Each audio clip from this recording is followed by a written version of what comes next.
Muy buenas, ¿qué tal? Pues aquí seguimos haciendo entrevistas a gente especializada en el mundo de la ciencia y la investigación. Hemos escuchado a inversores, hemos escuchado a corporaciones, ¿no? Y hemos escuchado a varios emprendedores, ¿no? Contar sus casos de éxito, ¿no? Cómo pasa el largo desierto del investigador, ¿no? Y creo que hoy te traemos un ejemplo de ello que te va a servir seguro como hoja de ruta a la hora de crear tu empresa, ¿no?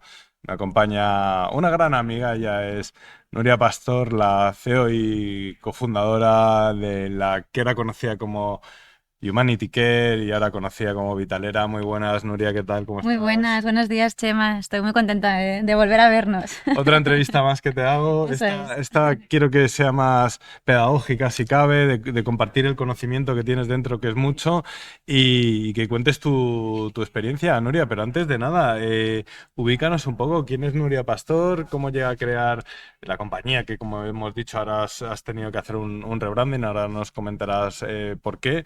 Pero cuéntanos para que la gente te ubique, Nuria. Perfecto. Pues bueno, yo soy Nuria y soy la CEO y la cofundadora de Vitalera, la fundé junto a UNAI hace ya 6 años y medio. Y yo estudié psicología clínica y neurociencias, luego me especialicé con un máster en neurociencias y estuve trabajando en investigación.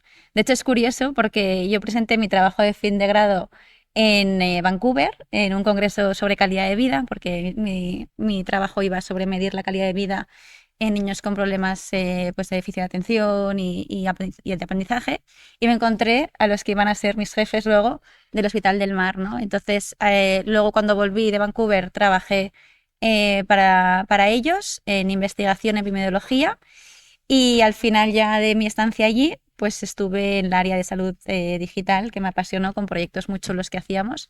Entre ellos uno, el último que estuve, que es el Predict, que iba sobre reconocimiento facial en pacientes que tomaban tratamiento antidepresivo para ver si podíamos detectar pues cómo era la respuesta al tratamiento. O sea, que aprendí muchísimo de ellos, de su equipo y de toda la innovación que se hacía allí en el hospital. Ujú. Cuentas un poco tu bagaje, que lo que apunta claro es que la investigación y el emprendimiento y la creación de empresas se van a juntar en algún momento de tu carrera. ¿Cómo Exacto. llega ese momento? Pues mira, es curioso y me gusta hablarlo porque yo empecé lo que era el camino del doctorado en el hospital, en el instituto del Hospital del Mar, y cuando se habló un poquito de cómo se podría materializar, yo tenía muy claro que lo que íbamos a hacer de investigación tenía que crear un impacto, ¿no? Es decir, que se pudiera llevar luego al mercado, que es lo más difícil que pasa en el mundo de la investigación, que hay mucha publicación, hay mucha investigación más básica, que luego no se traslada realmente a lo que es la aplicabilidad en el mundo real, ¿no? Y como vi que era tan complicado realmente llevarlo, ¿no? A través de, pues eso, de la investigación más clínica que estábamos haciendo, pues decidí pues hacer una empresa junto a UNAI para llevarlo realmente al mercado. Entonces, mi camino fue más apostar directamente por llevarlo al mercado que acabar esos 4 años para no saber luego cómo se podría, ¿no? Aplicar esa En investigación. tu caso, ese go-to-market fue casi ideal, ¿no? Vivíamos una época, ¿no? Cuando lanzabas que estábamos en pleno COVID, ¿no? O Ujú. pasado el COVID, ¿no? Y justo tu software, coméntanos a qué se dedica ese software, ¿no? ¿Por qué fue tan importante en esos tiempos de pandemia donde tú empieces a crecer como emprendedora y a dar en la tecla exacta en el momento exacto? Cuéntanos un poco, Sí. ¿cómo es esos momentos? Pues con nosotros justo antes del COVID ya teníamos lo que era el producto sanitario, el software. Nuestro software lo que hace es que conecta los datos del paciente de manera remota con el hospital, con la aseguradora, con la clínica. ¿Y cómo lo hace? Pues lo hace pues, a través de recoger datos a través de fotos. Pues por ejemplo, haces una foto de tu dispositivo, lo recoge con visión por computación o conectas tus wearables o tus dispositivos conectados, ¿no?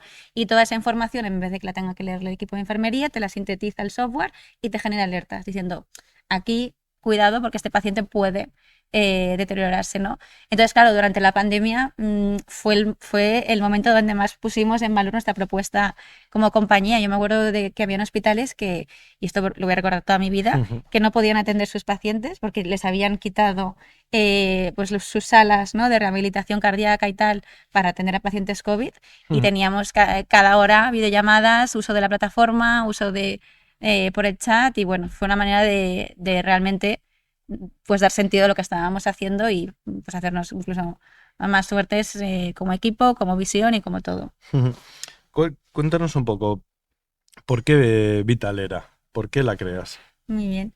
Nosotros creamos Italera junto a UNAI, que antes se llamaba Humanity Care, porque creíamos y creemos que el sistema y la manera en que accedemos a la salud puede mejorar muchísimo, ¿no? Creemos que el paciente o el usuario tiene que tener un control sobre sus datos, sobre lo que le pasa, que ahora mismo está también, yo creo que muy sistematizado, ¿no? Y creemos, porque además los usuarios nos lo dicen, ¿no? Que es la manera donde realmente se puede tener un sistema más eficiente, ¿no? Entonces nace con esa necesidad. Yo unas investigaciones que estaba haciendo en el Hospital del Mar era ir a todos los ambulatorios de atención primaria y recoger síntomas de paciente. Y los medía cada 3 meses, me volvía a reunir con ellos y los analizaba y veía tantas cosas ineficientes, ¿no? Que dije, ostras, no se puede, o sea, no podemos permitirnos solo estar haciendo una investigación para esto sin darles una solución. Y a partir de ahí, a partir de un programa de innovación donde conocí a UNAI en un proyecto de una farmacéutica, dije, ostras, hay un mundo más allá del académico, ¿no? Hay un mundo que es donde realmente se une el poder crear una solución que le dé, ¿no? una mejora a los pacientes. Y fue a partir de ahí de descubrir todo este mundo tan apasionante de la innovación, donde dijimos, bueno, pues hay una manera mejor de hacer las cosas y vamos a por ello. Vamos a por ello. Y llega este verano en el que nos encontramos, 2024, y tú ya estás casi más viviendo en Estados Unidos que en España. Cuéntanos, ¿en qué momento está ahora Vitalera? Pues bueno, ha sido un momento muy loco, porque, bueno, Vitalera, sí, como habías comentado, que antes me he explicado, hicimos un rebranding, Ujú. ¿no? Para simplificar mucho lo que hacemos, que es un nuevo comienzo, ¿no? En los pacientes, pero también en la asistencia sanitaria, ¿no? Vital para ellos. Y hemos estado este año último, pero especialmente estos 5 meses, yendo y viniendo a Estados Unidos. Nos hemos incluso repartido entre el equipo, porque porque ha sido muy intenso, ¿no? ¿Y por qué? Es porque si aquí el mercado ya tiene necesidad, allí la necesidad es mucho más Claro. grande. Estamos hablando de que Estados Unidos es el top 3 de mercados en salud de todo el mundo, ¿no? Por la necesidad que tiene. Y tienen tienen una visión también de adoptar la innovación mucho más, digamos, ágil, ¿no? Que a lo mejor otros mercados y hemos estado ahí y bueno, mucho tiempo. ¿Cuáles han sido, Nuria, los retos más importantes a los que te has enfrentado en estos 5 años? Sí, sí, Sí, 5 o 6 años ya. 6 años. Yo creo que los retos más importantes han sido eh, poner bien las directrices de todo, ¿no? Y organizar bien lo que es Vitalera, en el sentido de que al final siempre tienes muchas oportunidades, el mundo salud puedes mejorar muchas cosas, pero el foco, ¿no? Creo que es la clave para seguir avanzando, ¿no? Y entonces yo creo que poner ese foco, validarlo muy bien, entender muy bien qué valor estás dando a tu cliente, ¿no? Y cómo puedes darle algo muy único que los demás no le dan y trabajarlo junto al cliente, creo que es algo que ha hecho que este camino sea especial también para nosotros, porque lo hemos ido haciendo como muy sistemáticamente con los clientes. Pero bueno, como todo, pues es difícil, ¿no? Tienes que remar mucho. Y siempre le digo a mi equipo que somos un barco y todos hemos de remar. A veces unos reman más, otros menos, pero para llegar al buen puerto es un trabajo donde ves realmente el impacto que hace el equipo, porque se nota muchísimo, ¿no? Con el nuevo cambio de marca hemos sacado nuevos productos que están en la página web. Y claro, pues todo esto también ha sido un trabajo orquestar, ¿no? A un equipo maravilloso. Vitalera, una compañía de impacto, Nuria, claramente, ¿qué sientes cuando un paciente ha mejorado su estado de salud gracias a un proyecto, a una compañía como la tuya? O sea, a nosotros lo que más nos motiva es pensar que estamos cambiando y transformando realmente el sector, ¿no? Y siempre compartimos historias de éxito de los médicos. Los pacientes no los podemos ver tanto, Ujú. pero los médicos sí. Entonces, ahora hemos hecho una integración con el Hospital Insular en Canarias, o cuando hemos ido ahora a Estados Unidos, que estamos empezando a trabajar ahí en Boston con el Betty Rell de Connors Medical Center y Harvard Medical School, pues enviamos las fotos de los médicos, ¿no? Cuando empezamos a hacer la integración, y es muy bonito porque ves que realmente también los trabajadores se dan cuenta, ¿no? De que gracias a la tecnología que tenemos vamos a poder facilitar toda la atención remota, ¿no? Y eso es un motivador intrínseco que es impagable, ¿no? Porque dices, joder, realmente estamos llevando esto, ¿no? A donde tiene que estar, y eso es un motor que te alimenta, vamos, como un café, no, o sea, no te lo podría decir. Es una de las claves del emprendimiento, no solo facturar y no solo rondas millonarias, claro que sí. Oye, y Pero, ¿qué es lo que sí? O sea, ¿y qué historia te ha llegado de esos médicos? Cuéntame una historia que Pues se te mira, venga a la cabeza, una bonita, para que la gente piense, coño, estoy creando una compañía con impacto, estoy creando una compañía que ayuda a mejorar la vida de la gente. yo diría que muchas, pero sí que para Dime una, compartir dime una, una. con un enfermero que tenemos, que además es maravilloso, que se llama Juan, en Torrevieja. Además tenemos la suerte que por WhatsApp nos vamos escribiendo, Sí, ¿no? Y él me decía, ¿no? Dice, es que gracias a esto yo puedo detectar eventos que si no tuviera el sistema no los detectaría. No hay enfermedades crónicas donde entender que un paciente empieza a tener los pies más hinchados, a no encontrarse bien, ¿no? Esto es un factor que implica directamente que el paciente pueda reingresar si no se coge a tiempo, ¿no? No se cambia bien las medicaciones. Y nos cuentan historias de pacientes también muy bonitas, pues por ejemplo, ¿no? Que pacientes que gracias a esto, que además aunque sean mayores, se dominan muy bien, ¿no? Y que gracias a esto, pues también pueden tener ese seguimiento y esa tranquilidad mental de que no me va a pasar nada, ¿no? Y si me pasa, me van a atender. Esa tranquilidad mental es algo que nos dicen que creo que es un valor, y especialmente porque yo también tengo familiares que han tenido ese tipo de enfermedades y sé lo que es tener a alguien y la tranquilidad mental que te da esto, ¿no? Y otras muchas donde, por ejemplo, pues ahora con la Fundación Ricky Rubio, ¿no? Han podido estar trabajando también con esta solución, ¿no? Y nos decían que estaban muy contentos, que además era muy fácil de utilizar. Y bueno, y pensar que lo que estamos haciendo puede mejorar las vidas, pues es algo que Empre- motiva a mil. Emprender con sentido, ¿no? Que parecía tan difícil en estos tiempos. Oye, seguro que tu camino como empresaria, que eres ya, porque ya eres una señora empresaria, madre también y una crack, te has encontrado muchos baches, te has encontrado momentos duros.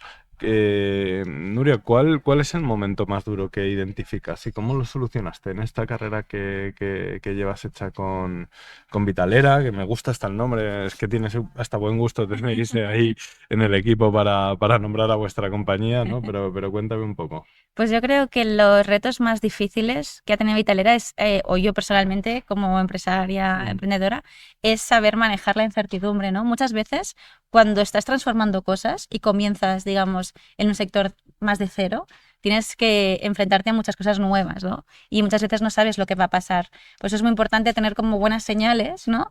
De que realmente funcionan, pues contratos, clientes contentos, usuarios que realmente quieren la solución y no solamente no solamente, perdón, quieren, sino que necesitan vivir con ello, ¿no?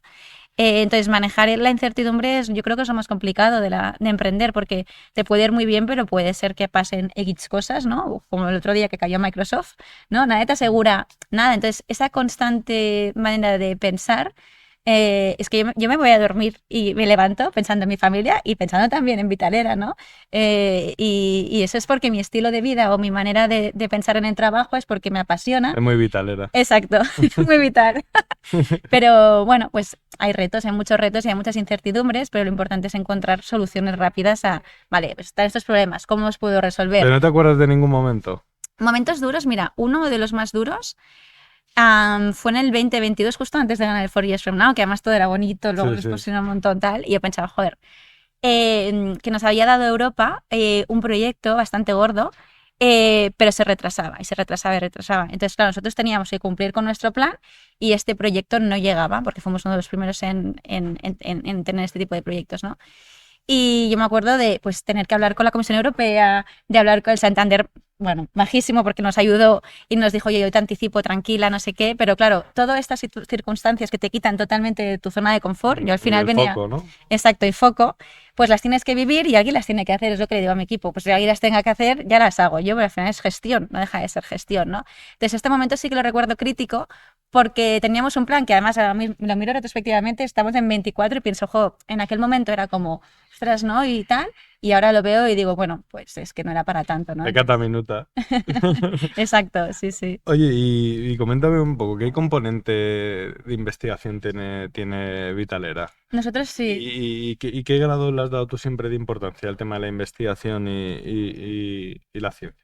Sí, nosotros, uno de nuestros valores es que esté todo basado en evidencia, ¿no? Nosotros tenemos un doctorado industrial que trabaja para nosotros, pero colabora con la Universidad de Barcelona, con el Departamento de Data Scientist e Inteligencia Artificial. Entonces, lo que tenemos es cuando desarrollamos nuevos productos o creamos, pues, por ejemplo, ahora estamos creando alertas muy inteligentes. que nos puedan cribar con todos los datos que recibimos cuando realmente un evento es importante.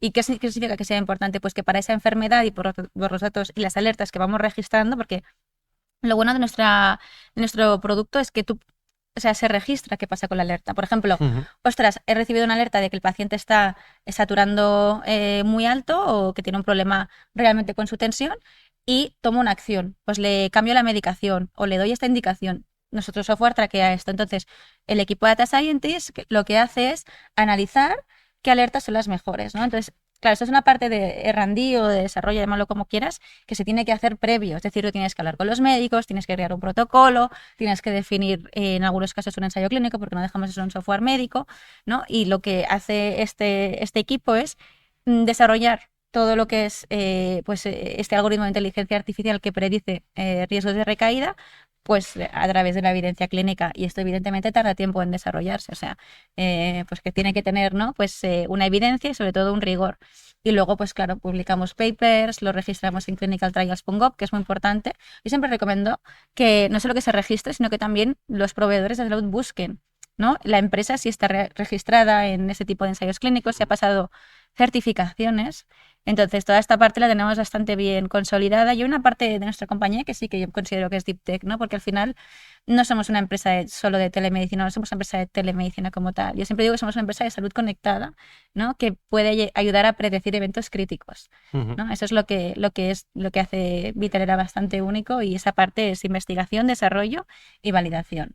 Esa es la investigación más gorda en la que estáis metidos dentro de Vitalera. Esa es una de Entiendo que las... no me puedes dar muchas pistas, ¿no? Pero Estamos haciendo mucha cosa ¿hacia dónde? Sí, ¿hacia Sí, dónde caminas? no, muy buena pregunta. Estamos haciendo muchas cosas en visión por computación, que era básicamente lo que es, sí, es IA, pero tampoco me gusta estar en esto es de pero bueno, en este hype que tenemos, pero sí, es así. Lo que hacemos por visión por computación es que hay muchos datos que tenemos con nosotros que con fotos se pueden registrar y predecir, ¿no? Y estamos desde pues dispositivos médicos, analizar con una foto cuál es tu dato y enviarlo sin tener que conectar nada, hasta ver cuál es el resultado de tu test médico y no tener que hacer que un médico lo lea o que se integre ni nada. Entonces, estamos en ese abanico de explorando cuáles son las tecnologías y lo hacemos con una metodología que es entender muy bien esos clientes que necesitan, desarrollar y entregar. Es la IA, la tecnología que va a cambiar, bueno, está cambiando el mundo a lo bestia, desde luego que sí, ¿no? Este boom que estamos viendo ya no sabemos ni a qué altura está el desarrollo tecnológico respecto a la inteligencia artificial, pero ¿piensas que para el sector salud, sin duda, vosotros lleváis hablando de ella desde casi vuestros inicios? Más o menos creo que las primeras referencias que hacéis es en el año 2020, creo, me ha parecido leer, pero coméntanos un poco, ¿crees que ahí está? Ahí es donde se juega la partida de la salud, lógicamente con toda esa data protegida, con toda esa ciberseguridad que tú lo sacas hace un momento, ¿no? Y que tanto asusta al propio paciente, ¿no? En el tema de los datos, ¿no? Que tú también es la importancia casi de Vitalera, ¿no? Cuéntanos un poco, ¿crees que es la IA el camino? Tú lo tienes claro. Sí, o sea, la inteligencia artificial va a transformar para mejor, yo creo, el mundo. Esta es mi manera de verlo. Yo soy optimista en ese sentido. Tú eres optimista en todo. Yo sí, pero creo que el sector sanitario especialmente no se va a transformar solo con inteligencia artificial, sino con mucha inteligencia humana y con mucho cambio y mindset de realmente querer transformar la manera en que se tiene de trabajar, ¿no? No es IA, es inteligencia humana, ¿no? Hay tecnologías que están, por ejemplo, en nuestro caso ya hemos demostrado que podemos reducir un 40% los reingresos y un 33% el riesgo de llegar a emergencias, ¿no? Y eso está publicado, ¿no? Por la SEMI el año pasado en Valencia. Entonces, ¿cómo puede ser que ese tipo de tecnologías pues todavía, ¿no? A veces se cuestione? Pues la IA sí, claro que ayuda, pero y reduce, ¿no? Un sistema que es tan ineficiente, pero si luego no hay un componente humano que diga, vamos a transformar la manera en que tenemos, ¿no? de atender a los pacientes, que esto en Estados Unidos ya es la orden del día, pues costará. Entonces, esa parte digamos, de inteligencia humana, de detectar tecnologías buenas, implementarlas y consolidarlas, ¿no? Eso para mí es lo más importante. Tú eres un caso de éxito súper importante dentro del sector salud, dentro del sector de la ciencia y la investigación, Nuria, porque el go-to-market, todos los procesos, y tendrás tus patentes o como tú has dicho, tus investigaciones y demás, pero todo lo has acelerado, porque normalmente la carrera de un investigador o de un científico, científica, investigadora, me da igual, es más larga, o sea, hasta que llegas al mercado. ¿Cuáles han sido tus pasos, tus Sí, claves para acelerarlo todo tanto? Bueno, tú eres una tía muy lista, una bueno. empresaria que sabe mucho, que ha sabido cuándo era el momento de su empresa, que Ujú. ese es incluso el Product Market Fit está ahí en ese momentum, ¿no? Pero ¿cómo pueden acortar la gente que nos esté viendo los plazos? ¿O cómo puede darle agilidad a algo que requiere el mercado hoy y no dentro de 10 años? No, es verdad, es muy buena pregunta, porque además en ciencia los tiempos son de otra manera y en salud también. Eso es una realidad. Lo que yo siempre digo es que yo no soy CEO, yo soy resolución de conflictos en mi empresa, ese es mi título. Resuelvo conflictos de cualquier tipo, ¿no? Y esa mentalidad creo que nos ayuda mucho a realmente buscar el encaje, porque, como decía antes, uno de los problemas que a veces hay es la falta de foco y de no entender bien cómo llegar al mercado. No las ideas son brillantes, ¿no? Pero la ejecución para mí es lo más realmente lo que marca la diferencia entre un buen equipo. Tú puedes tener un equipo incluso con la mayor financiación del mundo, pero si no saben ejecutar, no saben resolver ese conflicto de cómo llevo esto y me pongo en modo realmente Ujú. ejecutor, no sirve de nada. Entonces, esas son las claves y luego juntarnos con gente muy brillante. Nosotros siempre hemos entendido que si no tenemos advisors que realmente nos ayuden, ¿no? Y dejemos entrar a gente, por ejemplo, nosotros tenemos al doctor Brugada. El doctor Brugada descubrió el síndrome de Brugada, para que los que seáis Sí, cardiólogos sí, sí. probablemente lo conocerán, y él cuando le explicamos lo que hicimos, enseguida dijo, quiero formar parte, ¿no? Y él está en nuestra advisory board y nos ayuda a hacer los protocolos. Entonces, rodearse de gente buena y buena gente, yo siempre lo digo, ¿no? Ha de ser un mix, ¿no? Y creo que eso nos ha ayudado a acelerar para entender muy bien, escuchar mucho dónde realmente está el mercado y luego crecer. Un caso de éxito, como decimos, ¿no? Esa rapidez de llegar al mercado, ¿no? Y de acelerar todos los procesos, ¿no? Que es de lo que estamos hablando. Nuria Pastor, vamos a hablar de financiación. A la gente le preocupa mucho, a la gente que nos ve y que no sabe si lanzarse a la piscina porque el largo camino de desierto, ¿no? Que le espera al investigador y al científico es tremendo, ¿no? ¿Cómo lo superaste? Cuéntanos un poco en tus propias carnes cómo lo viviste, qué procesos de Hmm. financiación has llevado. Incluso dinos, pues en este me equivoqué, pues en este no, pues en este tendría que haber hecho esto o en este a lo mejor hubiera preferido un socio más industrial, Sí. ¿no? Cuéntanos un poco, ¿cómo se ha financiado Vitalera, Humanity Care? ¿Cómo habéis llegado a estar vivos 5 años después, vivitos y coleando y en Estados Unidos vendiendo como locos? Sí, nosotros lo que hicimos muy al principio, bueno, nosotros hasta ahora lo que hemos recibido es financiación pública. La más competitiva fueron 2,5 millones del EIC, que es el European Innovation Council, que es súper difícil de conseguirlo, pero no es imposible. Y de alguna manera, pues ahora tenemos encima de la mesa un term sheet también del European Investment Bank, que es ahora vamos a abrir el capital y estamos hablando también con fondos ya más de allí. Porque además una cosa sí que es cierta, es que lo has dicho muy bien, hay que saber dónde estar. Nosotros hasta ahora, todo este capital público que es, te lo dan, ¿no? Si cumples una serie de criterios, especialmente excelencia, criterios pues más de, pues eso, ¿no? De un potencial de crecer, está muy bien, pero para crecer en mercados grandes, has dicho, hay que estar en mercados y hay que estar, o sea, los fondos de allí ya nos dicen o estáis No, o no. nada, Claro, que como tiene su que lógica, ¿no? Porque al final no van a invertir en una empresa que no esté y que no crea, y para estar ahí, o sea, para desarrollar un negocio hay que estar, Ujú. ¿no? Entonces, eso yo creo que es importante cuando es el momento de dar el salto. Nosotros hasta ahora, entre ventas, entre los 2,5, hemos ido creciendo y creo que ha sido porque hemos sido capaces de ejecutar muy bien. Cuando hemos visto que un O mercado, sea, en 5 años solo os habéis financiado con 2,5 millones de euros. sí, y con ventas, sí, sí, sí, sí. Bueno, claro, y las ventas de que hemos hecho que también han sido muy importantes. Bueno, Bueno, pero también recibimos, perdón, al Neotec, que es el de, es una financiación pública para sí, comenzar del CEDETI, que está muy bien porque sobre todo financian mucho lo que es la parte más de I más D, ¿no? sí, sí. Entonces cualquier, para comenzar La está muy fase bien. inicial, ¿no? Eso, la fase inicial, creo que tienes que tener pues un capital de 20.000 y Sí. luego ellos ya, un capital social de 20.000 y ellos luego, pues eso.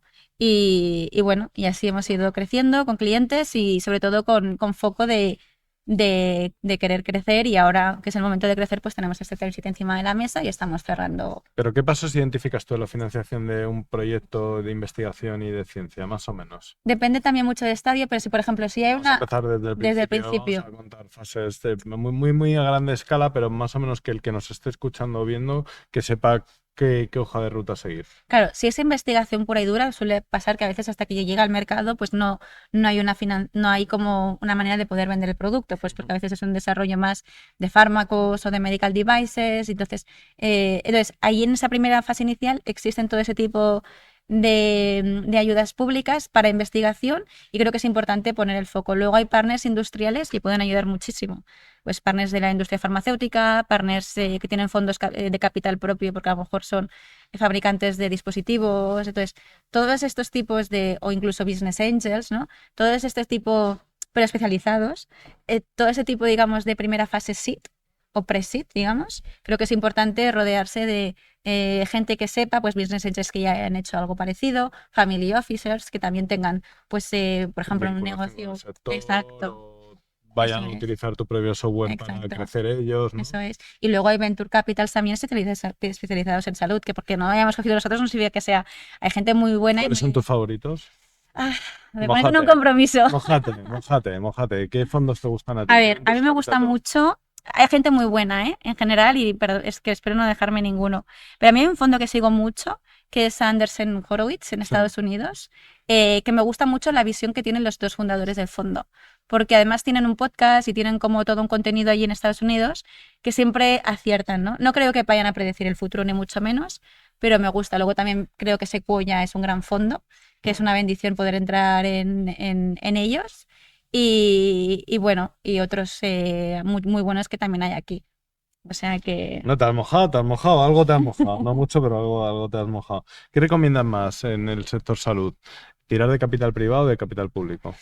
mm, yo, yo creo que todo lo que se pueda tirar de capital público sabiendo que hay que vender, porque la gente no se puede pensar que esto son becas o ayudas, esto es, tienes una oportunidad para sacar algo y vender al mercado. Creo que esta mentalidad realmente puede hacer que se creen empresas, porque claro, a ver, hay empresas de farmacéuticas o desarrollo de investigación que al final es difícil lanzar algo a los X años, porque hay un desarrollo industrial muy importante, ¿no? Pero siempre y cuando haya una visión de mercado, una manera de poder buscar a lo mejor royalties que te permita Sí. comercializar el producto, creo que esta visión de mercado es súper importante. Entonces, ni una ni la otra. Sí que es verdad que depende de proyectos, por ejemplo, La que te decías, pille mejor.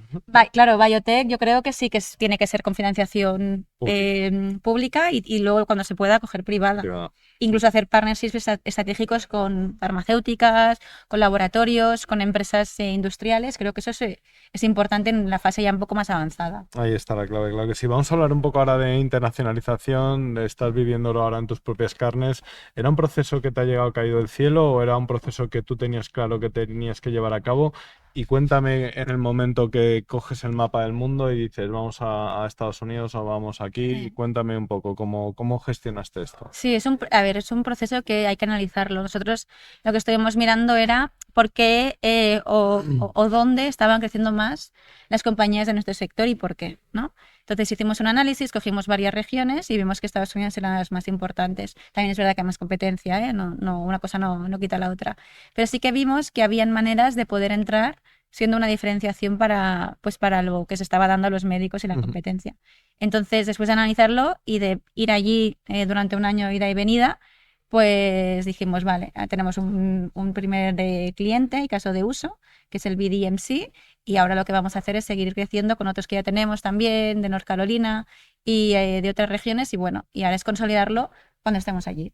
¿Facturas más allí que aquí? Todavía no. No, todavía no, pero Pero yo creo que dentro de poquito va a pasar. sí, Sí, es que ahí, para que te hagas una idea, lo que es la magnitud del contrato es casi 10 veces más que la que te pueden poner aquí. Entonces, em, para crecer, que es la fase donde estamos, de crecimiento y de consolidación, pues sí. Y ahora nos vamos a vivir en septiembre, o sea que con la presencia allí pues será más fácil que no, ujú. las 6 horas o las 12. ¿Puede un científico o una científica de nuestro país competir en un mundo global en la creación de empresas? Sí, ¿Cómo? sabiendo dónde tiene que estar. Yo creo que la clave no es simplemente crear la empresa sino también saber dónde tienes que estar. A veces tienes que salir, ¿no? Estos investigadores lo saben que a veces hay que salir y volver o empezar en un sitio. A ver, aquí tenemos en España muy buena investigación. Tenemos buenos institutos de Pero todavía estamos investigación. lejos. Todavía estamos muy lejos de que se aplique el mercado. Y a ver, no, claro, no puedes comparar con Stanford, no puedes Pero también comparar estamos lejos en eso, en transferencia tecnológica. muy Porque lejos. Estamos súper lejos. Pero lo que es el desarrollo clínico, si lo haces en Estados Unidos, quizás es mucho más caro. Entonces, lo que es el desarrollo más de tu investigación, aquí puede salir mucho más económico y por una buena calidad. Luego, cómo se transfiere al mercado, pues es ya otro mundo. análisis clínico, investigación en España y luego en el mercado ya te lo internacionalizas y te vas a otros mercados donde puedes competir a nivel monetario también, ¿no? Exacto, Porque aquí es cuestión de poner pasta para la investigación y la totalmente. ciencia, que es algo que todavía aquí no tenemos claro. Totalmente. Ojalá en algún momento lo veamos tan claro que seamos pioneros en esto, pero Bueno, yo creo que estamos lejos. tenemos a Monse Vendrell, tenemos Ujú, a los amigos de Beable, tenemos a los amigos también de Capital Cell, ¿no? Que alguna ujú. cosita también están haciendo muy maja, ¿no? Algo hay, ¿no? Pero Y todavía falta totalmente. un poco también más posicionamiento de lo público, ¿no? Exacto. Eso es lo que va a decir, que no solamente tiene que ser la parte privada, que es súper importante, ¿no? Porque muchas veces son quien realmente cambian las cosas, pero si desde la administración pública o más la estrategia no nos lo creemos, que no nos creemos que tenemos talento. Yo cuando viajo mucho me encontré investigadores buenísimos de España fuera, ¿no? Cuando fui a Boston me encontré a un oncólogo, doctor Moon, que está trabajando, bueno, probablemente pues se quedó y tal, pero estrés, ¿no? Es que si no hacemos nada para que la gente luego vuelva, pues ¿Y qué no podemos podremos. hacer? Podemos hacer muchas cosas y es la buena noticia, ¿no? La primera sería Está todo incentivar. por hacer, ¿eh? Está todo por hacer, pero se pueden hacer muchas cosas y yo doy alguna idea a ver si hay algún gestor que nos oiga, ¿no? Yo creo que lo primero es realmente poner políticas que permitan que la transferencia del conocimiento sea un incentivo y no un problema para la transferencia de este conocimiento. Estoy diciendo, pues quizás medidas donde se pueda transferir con un ROI, lo que se llama, ¿no? Un retorno de inversión, Ujú. cuando ya el producto está en mercado. Lo que haces aquí es facilitar que pues, empresas se puedan realmente adquirir compañías, porque luego también la transferencia de patrimonio, compra-venta, no es tan fácil, no la tenemos tan fácil aquí hoy en día, ¿no? Entonces, si se permiten, pensando en el largo plazo, no en el corto, tener herramientas que permitan la consolidación, adquisición de este tipo de tecnologías y luego que el sistema público sea capaz de reinvertirlas, ¿no? Porque si no cerramos el círculo, nos quedamos en la parte privada que hemos dicho y no en la otra, y yo creo que no vamos a avanzar. Entonces, se han hecho muchas cosas y está muy bien, pero lo que falta es consolidarlo. Es que solo hace falta salir fuera para ver que no estamos ni en el top 10. Bueno, hay una llamada de atención de Nuria Pastor, claro que sí, en favor de que aquí se desarrolle más investigación y más ciencia de más calidad y llegue más lejos, ¿no? Y no sean otros países los que celebren el éxito de sus compañías cuando a lo mejor esas propias compañías han nacido en nuestro país. Un caso sería lo que pasó con la vacuna de Pfizer, ¿no? Pfizer, o sea, lo desarrolló un laboratorio alemán. Pfizer la compró y la distribuyó. Para mí ese tipo de acuerdos son los que pueden hacer crecer a un país. Aquí en España hay mucha investigación, muy buena investigación. Lo que hemos de poner es quizás más en el radar y con facilitar a estas empresas que Ujú. vean la investigación que hay, ¿no? Para conseguir que se consoliden y crezcan. Vamos a hablar de una de las últimas cuestiones del equipo fundador de una compañía de ciencia basada en la ciencia y la investigación. Bueno, en tu caso es el ideal, Nuria, pero Sí. cuéntanos, ¿qué debe tener un equipo fundador de una compañía vinculada al mundo de la investigación y de la ciencia? Sí, yo digo que soy muy afortunada porque, bueno, mi socio y yo, que nos conocimos antes de fundar Vitalera, pues es mi marido, ¿no? Y nos conocimos cuando él estaba acabando, creo que estaba a finales ya del máster, yo estaba ya en el hospital del Mar, él estaba trabajando en la UPC, la Universidad Politécnica de Cataluña, y estaba haciendo un programa de computación avanzada. Y luego empezó a trabajar ahí en una aseguradora. Entonces, entre medio, que fue cuando empezamos a gestar la idea, nos dimos cuenta de que se podía crear un impacto mayor de lo que estábamos haciendo, que estaba además hiper mega, bueno, pues que necesitaba, en el caso del hospital, que necesitaba mucha mejora, ¿no? Ujú. Entonces yo creo que es, primero, pasión por lo que uno hace. Sin pasión no vamos a ningún sitio. Esto es una carrera a largo plazo. Y tú que haces muchos maratones y muchas carreras, ya sabes que a veces tienes buenos días, a veces no tienes buenos días, que esto va a largo plazo, ¿no? Y esa visión de que, y esto es una frase que se dice mucho, ¿no? De que esto no es un sprint, sino que es una maratón, es verdad. O sea, es verdad, ¿no? Y para ello es de tener pasión y es de rodearte de gente buena y buena gente, ¿no? Porque al final la vida a veces te pone en momentos complicados que tienes que saber cómo afrontarlos y si tienes compañeros buenos de viaje, lo que hacen es que elevan. Yo creo que cuando un equipo supera un problema, se hace muy fuerte. Está el investigador o el científico, la científica, la investigadora. ¿Qué otros 2, 3 perfiles no te pueden faltar como socios fundacionales de esa compañía? Alguien que entienda muy bien el negocio, o sea, una persona que entre más en la parte más, no financiera, sino de mercado, de Es algo que go-to-market. está costando. Sí, sí, sí. Y luego también creo que aparte del investigador, porque puedes tener un investigador muy bueno, pero si no tiene skills de comunicación, de liderazgo y de gestión, pues quizás no va a poder levantar nunca capital o no va a poder llegar nunca a vender, pues porque a lo mejor sus skills están más en el laboratorio o en las nuevas innovaciones que hay y cómo las implementa. Entonces, alguien intermedio que ejerza de líder, un equipo sin líder es un equipo perdido, pues es importante. Entonces, yo creo que esos 3 perfiles, ¿no? Investigación, técnico, científico, que puede ser también tecnológico, la parte más de financiera o de operaciones de go-to-market y la parte más de liderazgo, creo que son las 3 piezas claves que te pueden ser muy complementarias y luego evidentemente pues gente técnica que esté en el día a día del desarrollo de producto, de comercial. O sea, La pieza líder de Vital eres tú. bueno, sí, no sé, yo creo que al final, entre todos, yo una cosa que siempre intento es que todo el mundo entienda cuál es su responsabilidad y creo que cada uno es líder en lo suyo. Por ejemplo, los que desarrollan software, los que desarrollan backend y front también tienen su autonomía, ¿no? Su autonomía o su responsabilidad, ¿no? Pero sí, quien dirige el barco soy yo, junto a Unai. ¿Cómo te haces líder? Y yo creo que, primero sí que es verdad que creo que tienes que tener unos skills ya de base. Sí, sí, O sea, la sí, sí. evolución que tenemos en Nuria Pastor es uno de los grandes ejemplos de que se puede conseguir, ¿no? Creo que cuando nos conocimos hace 5 años, desde luego que las actitudes las tenías bastante claras, ¿no? Y el foco lo tenías puesto, pero tu evolución ha sido Canal for Years, ¿no? Eso para ti fue quizás el gran El impulso salir a del la fama, garaje. ¿no? El gran impulso a la fama dentro de la Que innovación siempre de nuestro país, ¿no? estábamos en un garaje y teníamos que salir y salimos, ¿no? Pero yo creo que tienes que aprender muy rápido por el camino. O sea, creo que una de las cosas que te hacen crecer mucho y hacer que las cosas crezcan es que aprendas rápido, o sea, y no dejes, no, tal, aprende rápido y aprendas de los demás. Yo he aprendido muchísimo de muchísima gente que me ha enseñado, sí, a lo mejor sin darse cuenta, pero que me han sido referentes para mí. Entonces, siempre aprendes, ¿no? De referentes que tienes y de cómo ellos han resuelto sus conflictos, cómo han resuelto situaciones difíciles o que han hecho bien y cómo lo puedes tú adoptar. Nuria Pastor, CEO y cofundadora de la conocida como Humanity Care, ahora Vitalera. Muchísimas gracias. Cada vez Muchas que te gracias. escucho aprendo algo nuevo. Y yo también. Es un placer, me hacéis pensar mucho, así que nada, Muchas gracias, gracias Nuria. a vosotros.